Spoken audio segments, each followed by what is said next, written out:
Et donc ce matin, j'avais décidé de prendre le passage de Daniel, et je vais vous inviter à prendre avec moi le livre de Daniel au chapitre 1, et on va lire ensemble le verset 1 et 2.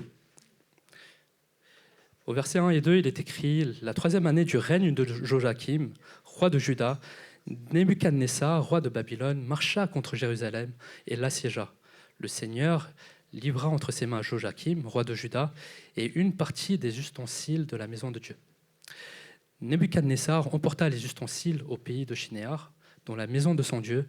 Il les mit dans la maison du trésor de son Dieu. » Si on lit attentivement ce début de livre de Daniel, on remarque une chose, c'est que ce livre ne commence pas dans la victoire. Ce livre, elle commence dans une crise.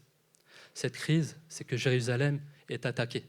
Il est attaqué par le roi de Babylone, le roi Nebuchadnezzar. Et le roi de Babylone, il est arrivé avec un plan en tête. Il commence par piller les objets. Il commence par piller les objets du temple de Dieu. Il les emporte et il les met dans un temple d'un dieu païen. Mais en fait, le roi Nebuchadnezzar, je pense qu'il faut quand même imaginer, j'aimerais qu'on imagine un peu la scène. J'aimerais qu'on se mette à la place du peuple d'Israël et qu'on se dise, voilà, on rentre chez nous, on ouvre la porte, et on voit que tout est renversé. On voit que tous les objets de chez nous sont par terre, les placards sont ouverts, et certains objets de valeur que vous teniez ne sont plus là. Certains objets que vous avez mis du temps à acquérir par le travail, par le fruit de vos efforts, ne sont plus là. Et si on se met dans cette situation, ça peut être un choc. Et je pense que le peuple d'Israël, ce qu'ils ont traversé à ce moment-là, c'est encore plus profond que ça. Parce que ce ne sont pas seulement des objets qui ont été emportés, ce sont aussi des jeunes hommes. Ce sont aussi des jeunes hommes qui ont été pris de force et qui ont été emportés dans un pays étranger. Et c'est là, en fait, on va voir qu'il y a un jeune homme qui va prendre une décision un peu particulière. Et ce jeune homme, c'est Daniel.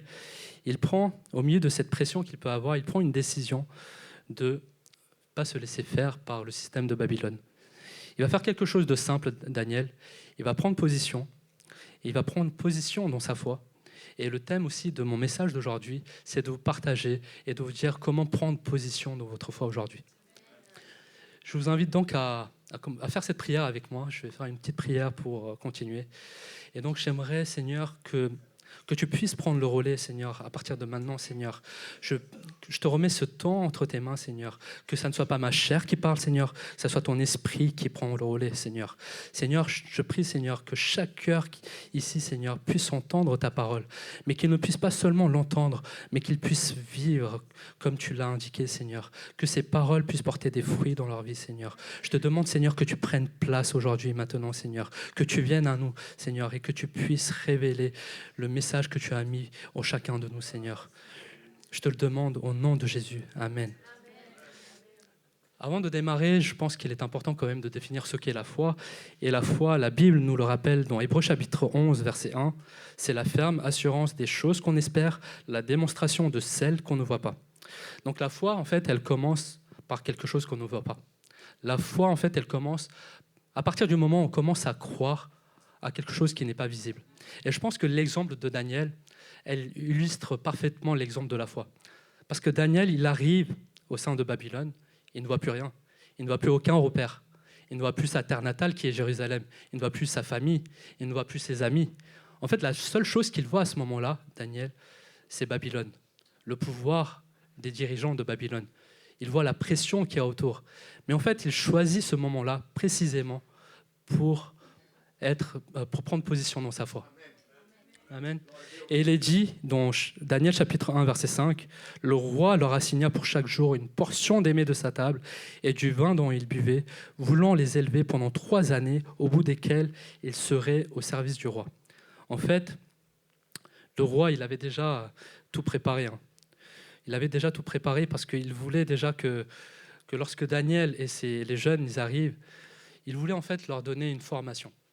Il avait déjà en plan de leur donner de la nourriture, il avait comme plan aussi de leur donner un enseignement, il avait comme plan aussi de leur donner un poste prestigieux à ce moment-là. Mais en fait, Daniel, il va prendre position, et c'est ce qu'on va lire juste après. Dans Daniel chapitre 1, verset 8, pardon, Daniel résolut de ne pas se souiller par les mets du roi et par le vin dont le roi buvait. Et il pria le chef des eunuques de ne pas l'obliger à se souiller. Donc en fait, on peut voir que Daniel, il a pris position en ne voulant pas manger les aliments du roi. Ce verset, il est puissant parce qu'avant qu'il y ait la faveur de Dieu dans la vie de Daniel, Daniel il va prendre une position, il va prendre une décision intérieure. Et cette décision, il est en train de se dire que peu importe l'environnement où je suis, peu importe la pression qu'il peut avoir autour de moi, je vais rester fidèle à Dieu. Et je pense que ce n'était pas simple pour Daniel. Daniel, il est jeune. Daniel, il est très jeune. La Bible nous dit que Daniel était jeune, et certains théologiens pensent qu'il avait entre 13 et 17 ans. Donc c'était un adolescent. Donc imaginez-vous un jeune adolescent qui arrive devant la première puissance, ou peut-être la deuxième puissance mondiale à ce monde. Babylone, c'était une grande puissance. Il arrive devant des dirigeants et il commence à affirmer sa foi. C'est fort. Et donc, si tu te mets à la place de Daniel, je pense que tout le monde n'aurait pas fait comme lui. Je pense que ça aurait été plus facile d'être silencieux. Ça aurait été plus facile de ne pas faire de vagues, de rester comme on est et de suivre les ordres du roi. Et même Daniel, je pense qu'il aurait pu très bien avoir peur. Il aurait pu se poser des questions comme si je refuse ce que le roi me dit, mais qu'est-ce qu'il va me faire? Est-ce qu'il va me punir? Est-ce qu'il va m'écarter du groupe? Mais en fait, c'est là on voit vraiment la définition de la foi. La foi, c'est pas croire quand tout va bien. La foi, c'est croire même quand tout va te pousser à abandonner. La croire, c'est avancer même si tu ne sais pas comment Dieu va agir. En fait, la foi, c'est simplement te dire, Seigneur, je ne comprends pas tout ce qui se passe, je ne sais pas tout ce qui m'arrive dans ma vie, mais je décide simplement de te faire confiance. C'est ça la foi. Et donc, si on regarde un peu le combat de Daniel, ce qu'il est en train de vivre, c'est aussi un peu notre combat. C'est un peu notre combat aussi. Mais notre combat, il est un peu plus subtil.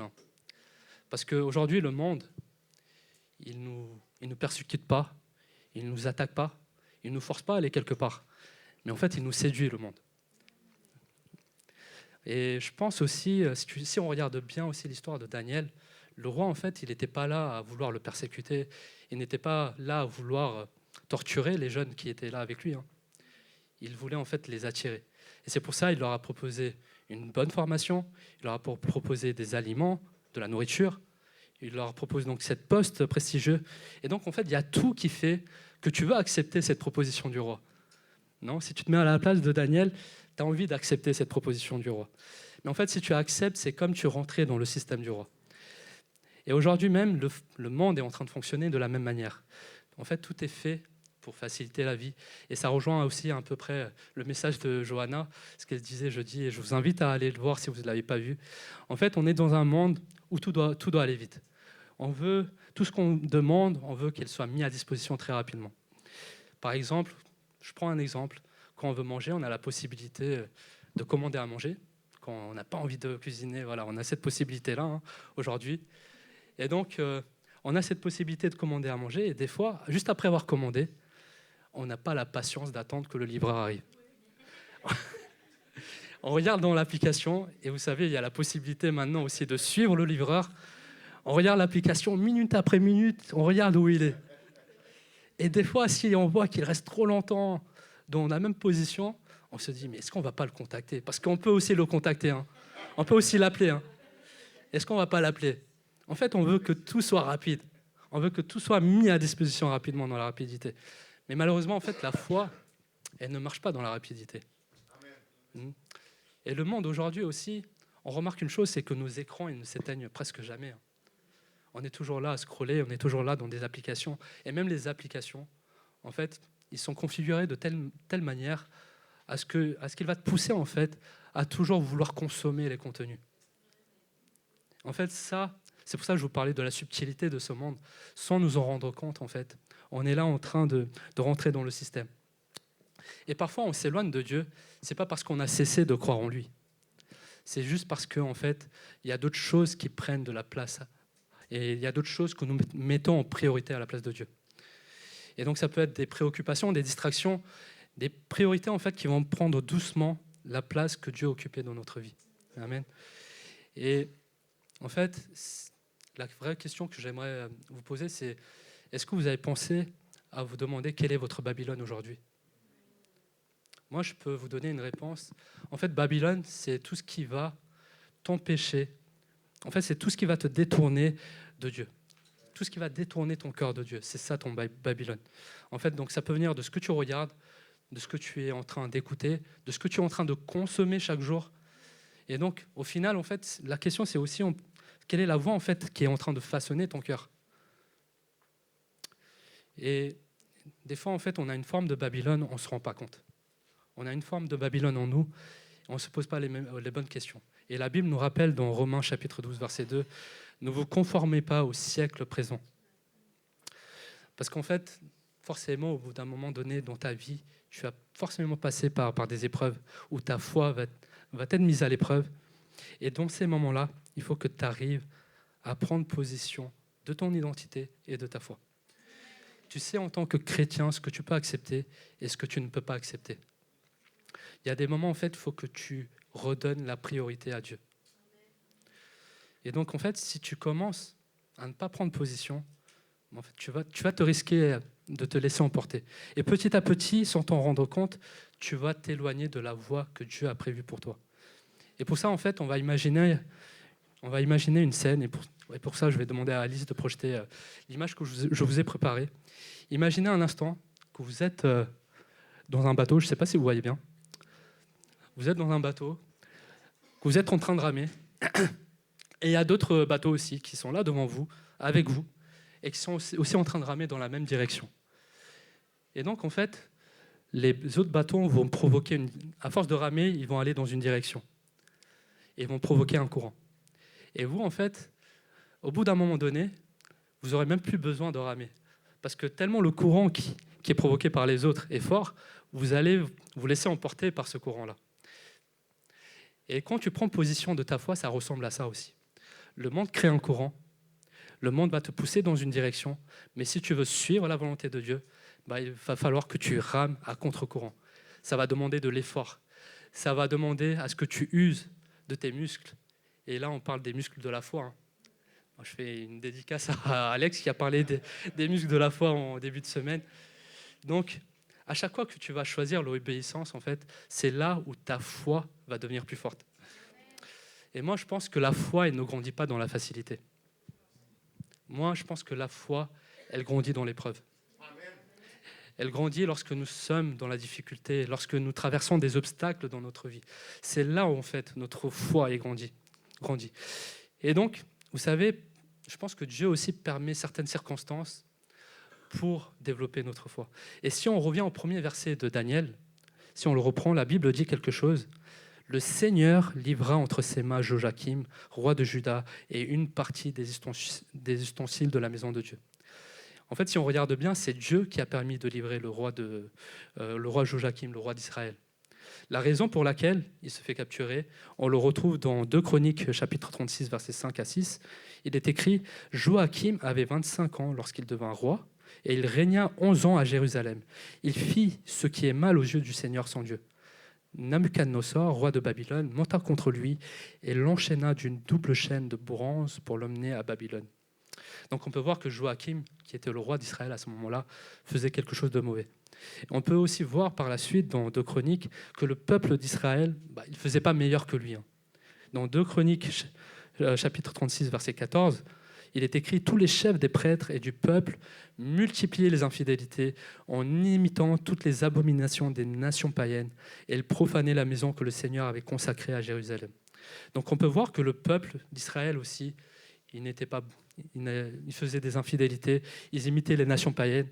Et donc à cause de leur péché, le Seigneur a permis donc au roi Nabuchodonosor de prendre Jérusalem. Mais on va voir que même dans cette situation, Dieu, il n'a pas abandonné son peuple. Il va profiter de ce contexte pour lever une nouvelle génération. Il va profiter de ce contexte pour lever une nouvelle génération à travers Daniel et les jeunes qui étaient avec lui. Et donc, je pense que cette réalité, ça nous concerne aussi. Parce que Dieu aussi nous appelle à vivre une foi qui se renforce dans chaque saison de notre vie. On va passer donc par des saisons où on va devoir choisir entre la facilité ou entre la fidélité à Dieu. Des fois, il y a des saisons en fait, où on va devoir choisir entre le courant et la position envers Dieu. Et en fait, pour vous parler de ce choix-là, j'ai une autre image. Dans cette image, on peut voir qu'on a la possibilité de choisir le courant qui est à gauche, donc le courant des autres rameurs, ou bien de choisir notre propre direction, la direction que Dieu nous donne. Et même si ce chemin-là, à droite, il paraît étroit, et même si cette tentation de choisir le chemin à gauche, elle peut paraître grande, parce que c'est vrai qu'en tant qu'être humain, on veut toujours la sécurité, la stabilité, mais à un certain moment de ta vie, en fait, il faudra que tu mettes ta foi en action. Et c'est ici que beaucoup de personnes, en fait, ils vont choisir le chemin à gauche. Ils vont choisir, au final, la facilité. La facilité, c'est de faire comme tout le monde. La facilité, c'est parfois renoncer à notre conviction pour être dans notre zone de confort. Et la facilité, des fois, c'est aussi d'attendre qu'on ait toutes les garanties, qu'on ait toutes les compétences avant d'agir. Mais ce n'est pas ça à la fois. Et ce choix entre la facilité et la fidélité, tu ne l'auras pas à faire une fois dans ta vie. Ce choix-là que tu vois, tu vas le faire tout au long de ta vie. Que ce soit dans des petites actions ou dans des grandes décisions dans ta vie, tu auras ce choix à faire. Il faut que tu prennes position de ta foi et que tu puisses, à ce moment-là, choisir la fidélité à Dieu. Quand je parle de petites actions, je parle par exemple de prendre du temps chaque jour pour chercher Dieu, d'avoir des moments d'intimité avec lui, d'avoir une relation qui soit nourrie de sa parole. Et en fait, c'est toutes ces choses qui vont nous permettre de renforcer notre foi. Et si on regarde Daniel, lui, il n'a pas choisi la facilité. Il a choisi la fidélité. Parce que Daniel, il savait une chose, c'est qu'il avait un Dieu qui était lui-même fidèle. Et donc, si on se rappelle de l'objectif du roi, ce n'était pas simplement leur donner une formation, c'était vraiment de changer leur manière de penser. C'était vraiment de changer leur identité et de faire en sorte qu'ils oublient leur foi. Et donc, ce que cherche l'ennemi aujourd'hui, c'est pas forcément de te faire renier Dieu ouvertement. Il va pas te dire, mon Dieu, il n'existe pas, ne le crois plus. En fait, ce que va chercher l'ennemi aujourd'hui, c'est petit à petit à ce que tu fasses des compromis dans ta vie. Un compromis aujourd'hui en disant, je suis trop fatigué, Seigneur. Je suis trop fatigué, Seigneur, et je peux pas, j'ai pas trop le temps pour méditer ta parole. Bon, je vais mettre ça demain. Et arriver demain, un compromis aussi demain. Je vais dire, mon Seigneur, là, j'ai ça à faire. Non, tu sais quoi, je vais mettre plus de temps après-demain et je vais faire le double. Et après-demain, il n'y a rien qui se passe. Et en fait, le compromis va rendre ta vie plus facile. Alors que la fidélité va rendre ta foi plus forte. Amen. Et peut-être en fait que ce matin, Dieu il n'attend pas quelque chose de spectaculaire de toi. Mais peut-être il attend simplement une décision dans ton cœur, une décision de rester fidèle à lui. Une décision de te dire, bon, ce compromis que j'avais l'habitude de faire, je vais m'écarter. Une décision de se dire que, simplement de te dire, en fait, je vais simplement te faire confiance. Je vais simplement te faire confiance, même si ma situation est dure, même si les temps que je traverse c'est dur, je te fais véritablement confiance. C'est peut-être juste cette décision-là qu'il attend de toi. Et il y a quelqu'un qui prend vraiment plaisir à voir ton obéissance. Il y a quelqu'un qui prend vraiment plaisir à voir ta fidélité. C'est Dieu. Et donc, on va relire le verset 8, toujours dans Daniel chapitre 1, verset 8. Daniel résolut de ne pas se souiller par les mets du roi et par le vin dont le roi buvait, et il pria le chef des eunuques de ne pas l'obliger à se souiller. Et là, il est écrit, Dieu fit trouver à Daniel faveur et grâce devant le chef des eunuques. Et en fait, on peut voir que Dieu n'agit pas seulement quand nous pensons. En fait, Dieu, il agit aussi quand nous avançons avec lui. Et donc, Daniel, je pense qu'il aurait pu s'arrêter à une décision intérieure. Il aurait pu juste s'arrêter à sa conviction en se disant, bon, je vais rester fidèle à Dieu. Mais il ne s'est pas arrêté à là, il a agi en conséquence. Je vais relire le verset, il est écrit, Daniel résolut dans son cœur de ne pas se souiller et il supplia le chef du personnel de ne pas l'obliger à se rendre impur. Là, il fait quelque chose de plus. Il parle, il agit et il prend des risques. Il demande donc au chef des eunuques de ne pas l'obliger à le souiller. Et en fait, c'est à ce moment-là que sa foi va devenir visible. Sa foi, on va le voir. Et remarquez bien, en fait, l'intervention de Dieu, il ne commence pas lorsque Daniel il a pris sa décision dans son cœur.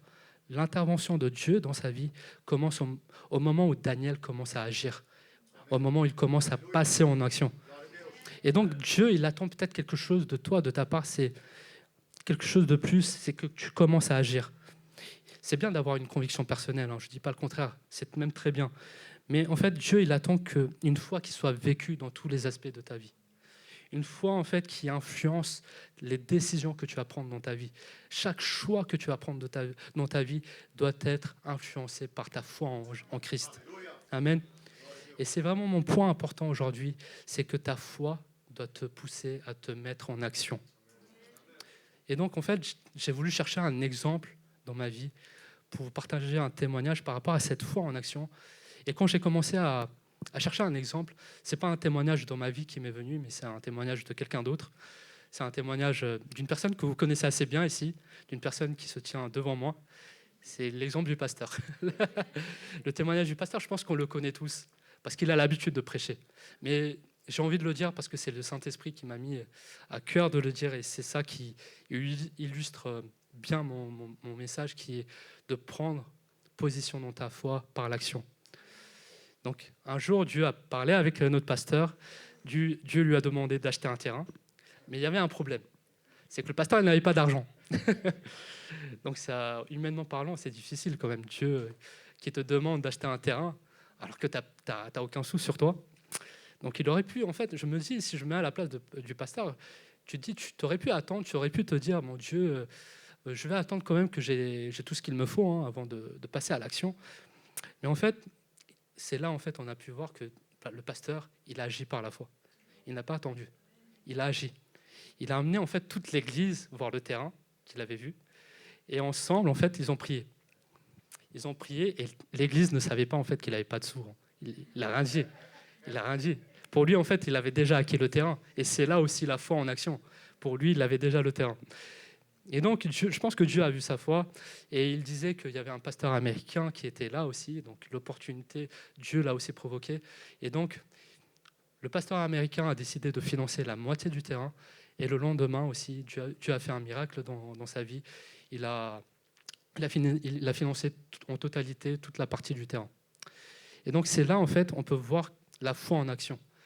Et donc, c'est Dieu qui se manifeste au moment, en fait, notre foi est mise en action. Amen. Donc en fait, la foi, elle ne doit pas s'arrêter à une simple conviction. Elle doit en fait se manifester dans toutes les actions qu'on choisit de faire. Que ce soit dans notre attitude, dans nos décisions, dans notre état d'esprit. En fait, on doit montrer notre foi. Notre foi doit être visible au monde entier. Et donc, Daniel, il savait aussi ce qui était juste aux yeux de Dieu, et savait aussi en fait, qu'il ne devait pas se souiller en mangeant l'aliment du roi. Parce qu'en fait, l'aliment du roi, des fois, ils étaient offerts au sacrifice à des idoles aussi avant d'être donnés. Donc, il savait qu'il ne pouvait pas rentrer dans ce système. Et donc, il savait quelle était la limite par rapport à sa foi. Et je pense que chacun de nous aussi, on a l'Esprit Saint, on sait ce qui est bon et ce qui n'est pas bon. Et c'est à nous maintenant de prendre position. Tu dois sonder ta vie. Tu dois sonder ta vie et savoir dans quel aspect de ta vie, en fait, où tu fais des compromis, où tu sais que ta foi est encore fébrile. Et tu dois prendre des décisions pour reprendre position. Amen. Et des fois, en fait, ce pas de revenir à Dieu, elle peut être difficile. Parce qu'on a souvent tendance, lorsqu'on décide de faire ce pas de foi, à regarder les difficultés. On a souvent tendance à regarder les obstacles déjà qui vont se dresser devant nous. Et c'est là, en fait, on commence à hésiter et on commence à ne pas se lancer. Et je ne sais pas si aujourd'hui, ce matin, si quelqu'un hésite, si quelqu'un est en train de regarder ses faiblesses, ses limites aujourd'hui. Je ne sais pas si tu te dis, je n'ai pas les capacités pour faire telle ou telle chose, mais laisse-moi te dire une chose simple, c'est que Dieu, il n'a jamais choisi les capables. Il rend capables les personnes qu'il a choisies. Donc, on connaît aussi l'histoire de Moïse. Et donc, il y a aussi Sandra qui a parlé de l'histoire de Moïse jeudi. Elle a très bien détaillé. Je vous invite à aller voir son message.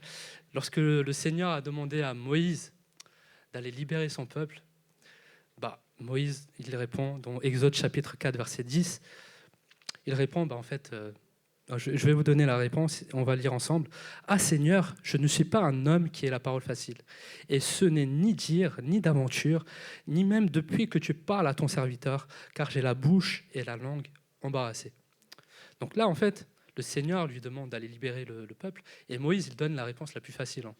Il dit, il regarde sa situation de maintenant, il dit, bon, je n'ai pas les compétences, j'y vais pas. Je ne suis pas assez qualifié, j'y vais pas. Et en fait, ce qu'il est en train de dire, c'est aussi des fois ce qu'on peut dire aussi au Seigneur. On regarde des fois nos limites, on regarde des fois les faiblesses qu'on a, et on décide de ne pas aller, parce qu'on se dit qu'on n'est pas qualifié. Mais on va écouter la réponse du Seigneur juste après, le verset d'après, au verset 11 du coup. C'est Dieu qui dit, « Qui a fait la bouche de l'homme et qui rend muet ou sourd, voyant ou aveugle? N'est-ce pas moi l'Éternel? Va donc, je serai avec ta bouche et je t'enseignerai ce que tu auras à dire. » En fait, là, on voit que le Seigneur, il est en train de reprendre Moïse. Il est en train de lui dire, en fait, je te connais parfaitement, t'inquiète pas, je te connais très bien, je connais très bien tes limites, je sais très bien jusqu'à où tu peux aller. Et en fait, la vérité, c'est qu'il connaît mieux que lui-même, Moïse. Et il connaît mieux que nous-mêmes. Et donc, on comprend ici aussi que ce n'est pas sa capacité à bien parler qui va faire la différence. Ici, on comprend que ce n'est pas sa posture devant le pharaon aussi qui va faire la différence. En fait, Dieu lui dit, « Va donc, je serai avec ta bouche et je t'enseignerai ce que tu auras à dire. » Dieu, il ne commence pas par améliorer les compétences de Moïse. Il lui dit, « Va donc. » Il lui demande de faire une action de foi. Et il commence par lui donner aussi une assurance en lui disant, « Je serai avec toi. » Parce qu'il dit, « Je serai avec ta bouche et je t'enseignerai ce que tu auras à dire. » Donc l'assurance qu'il lui dit, c'est que je serai avec toi. Là où tu iras, je serai et je t'accompagnerai. Et donc Dieu nous rappelle également qu'il ne va pas nous mettre dans des situations où il sait qu'on ne va pas gérer. Si tu es dans une situation de difficulté aujourd'hui, c'est qu'il y a une porte de sortie, qu'il a placé une solution.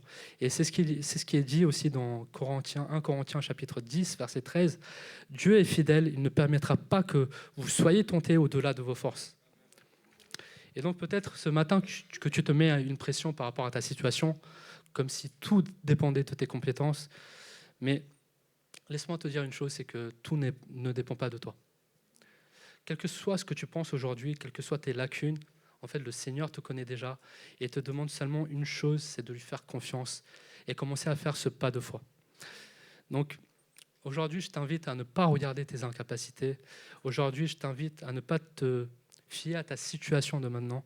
Peut-être que tu es limité aujourd'hui, mais sur le chemin que tu vas prendre, sur la voie que tu vas prendre, en fait, Dieu a la capacité de te transformer. Dieu a la capacité, lorsque tu vas traverser les épreuves, de te donner toutes les capacités dont tu as besoin pour gérer. Donc, en fait, l'erreur qu'on fait, des fois, en tant qu'humain, en tant qu'homme, on regarde trop la situation qu'on a actuellement. On regarde trop l'homme que nous sommes actuellement. Mais on ne regarde pas assez la personne qui se tient à côté de nous. Et c'est ça l'erreur qu'on fait. Et à partir du moment où tu prends position et que tu commences à agir, là, Dieu va te conduire là où même tu n'aurais jamais pensé atteindre. Là où tu penses être faible, en fait, le Saint-Esprit a la capacité de prendre le relais. Et ce n'est pas toi qui vas faire la différence. Écoute, il faut que tu m'écoutes bien, c'est le Saint-Esprit. Donc, on va aussi voir qu'il y a un autre homme dans la Bible qui fait son pas de foi, mais vraiment de façon, pas au sens figuré, au sens propre. Cet homme, c'est Pierre. Et lorsque Jésus, en fait, lui demande de sortir de sa barque, et ça aussi, je pense qu'on en a parlé lors de Gravité Zéro, on s'est posé cette question de combien d'entre nous, en fait, auraient vraiment osé sortir de la barque à la place de Pierre lorsque Jésus lui a demandé. La réponse, des fois, elle peut paraître simple. Si on prend la situation d'aujourd'hui, on se dit, bon, il y a Jésus devant moi, il me dit de venir, je vais y aller. Mais en fait, il faut quand même comprendre le contexte de ce moment-là. Le contexte, quand Jésus lui a demandé de sortir de la barque, c'était un contexte qui était assez difficile. Il faisait nuit, il n'y avait pas de visibilité. En fait, les apôtres, ils avaient peur parce qu'il y avait une tempête ce jour-là. Et donc, la barque bougeait de partout. Il y avait des vagues de partout. Et donc, c'était une situation très difficile quand même de marcher dans l'eau, de suivre Jésus lorsqu'il te demande de marcher dans l'eau. Pour vous dire, la situation elle était tellement confuse que les apôtres ont pensé que Jésus était un fantôme, que c'était un fantôme. Donc, ils pensaient que c'était quelqu'un d'autre. Mais donc, dans Matthieu chapitre 14, 29, Jésus dit simplement, il dit « Viens ». Pierre sortit de la barque et marcha sur les eaux pour aller vers Jésus. En fait, il y a quelque chose de beau ici, c'est que Jésus n'est pas à l'intérieur de la barque, il est à l'extérieur. Lorsqu'il te demande de venir avec lui, il est déjà à l'extérieur, il est déjà en train d'affronter les épreuves à ta place et il te demande juste de faire ce pas de foi en te disant « Je suis avec toi, n'aie pas peur ». Et nous, avec nous deux ensemble, on va réussir à traverser toutes les épreuves, tous les obstacles. Et donc aujourd'hui, Jésus t'a donné cette autorité-là. Jésus t'a donné cette autorité de marcher sur tes difficultés. Jésus t'a donné cette autorité de marcher sur les obstacles. Et donc, si tu as des problèmes de santé, si tu as toutes sortes de maladies, prends position de ta foi et de ton autorité. Pierre, en fait, il a fait ses pas de foi. Il a fait ses pas de foi en regardant Jésus. Mais si on regarde aussi la suite, à partir du moment où il regarde la tempête, il dévie sa vue de Jésus, il commence à douter. C'est à ce moment-là, en fait, il commence à couler. Et donc, à partir du moment, en fait, où tu traverses le courant et que tu commences à regarder tes épreuves, tes difficultés et que tu dévies ton regard de Jésus, là, tu vas commencer à douter comme Pierre. Et là, tu risques de couler. Et donc, c'est important de toujours te focaliser sur Jésus en tout temps, parce que c'est lui la porte de sortie. Et donc, on arrive à ma dernière image. Je vais demander à Alice de projeter cette dernière image. Et donc, on fait ce chemin, on affronte les obstacles, on affronte les épreuves de la vie. Et en fait, on arrive jusqu'au bout. Mais là, j'ai mis une porte. Bon, j'ai demandé à l'intelligence artificielle de mettre une porte. Parce qu'en fait, derrière, en fait, ce n'est pas la fin. Parce que quand tu prends position de ta foi, c'est un processus. Ta foi, elle doit persévérer. Ta foi est appelée à être persévérée en toute situation et dans toutes les étapes de ta vie. Après cette porte, il y a une nouvelle étape. Il y a une nouvelle étape où Dieu veut que tu grandisses, où Dieu veut que tu passes une nouvelle étape dans ta croissance spirituelle. Et donc, c'est un foi qui doit persévérer. Mais n'oublie pas qu'avec toi, il y a le Saint-Esprit. Et c'est ça. Et des fois, c'est ça qu'on oublie. Et c'est ça mon message d'aujourd'hui. Tu n'es pas tout seul aujourd'hui. Il y a le Saint-Esprit qui t'accompagne dans toutes les étapes de ta vie. N'oublie pas ça. Donc, prendre position dans la foi, ce n'est pas seulement un moment donné dans ta vie. Ce n'est pas seulement un choix, un seul choix que tu vas faire dans ta vie. Et donc, prendre position dans ta foi va te permettre de rentrer dans ce processus-là, où dans ce processus-là, ta foi doit persévérer. Si on regarde la vie de Daniel, sa vie, lorsqu'il prend position, lorsqu'il décide de ne pas manger les mets du roi, sa vie, elle ne change pas. Sa vie est toujours la même, il est toujours à Babylone. Il est toujours oppressé, il est toujours dans la pression. Mais par contre, Daniel, il fait une chose, il reste fidèle. Tout au long de sa vie à Babylone, il reste fidèle. Il refuse donc certains compromis, parce que ce n'était pas le seul compromis qu'il a refusé. Il a eu d'autres propositions du roi. Il y a eu un décret même qui l'interdisait de prier son Dieu. Il l'a refusé. Il a prié 3 fois. En fait, les compromis qu'on va devoir faire dans notre vie, c'est pendant toute ta vie. Et je te répète, les compromis, c'est la facilité. Choisis la fidélité. Choisis la fidélité envers Dieu. Et donc, c'est dans cet environnement-là aussi que Dieu va travailler le cœur de Daniel. Dieu va former le caractère de Daniel. Et on va aussi voir que Dieu va lui donner toutes les ressources pour affronter Babylone. Et il le dit dans Daniel chapitre 1, verset 17, « Dieu accorda à ces jeunes hommes, ces jeunes gens, de la science et de l'intelligence, et Daniel expliquait toutes les visions et tous les sages. » Si on remarque bien, c'est pas Babylone qui donne cette sagesse, c'est Dieu. C'est Dieu qui honore la fidélité de Daniel et qui lui donne les ressources pour vivre dans cette oppression. Et donc Dieu aussi nous donne tout ce qu'il nous faut pour vivre dans ce monde. Dieu nous a donné tous les armes, tout ce dont on a besoin pour résister à ce monde. Mais Dieu t'appelle juste à rester fidèle, à prendre position de ta foi et à te mettre en action pour lui. Parce que ta foi n'est pas faite pour être cachée, mais pour être visible au monde entier. Amen. Et donc, on peut voir aussi que Daniel, tout au long de sa vie, il était rentré en tant que captif, mais Dieu l'a élevé quand même à une posture assez élevée.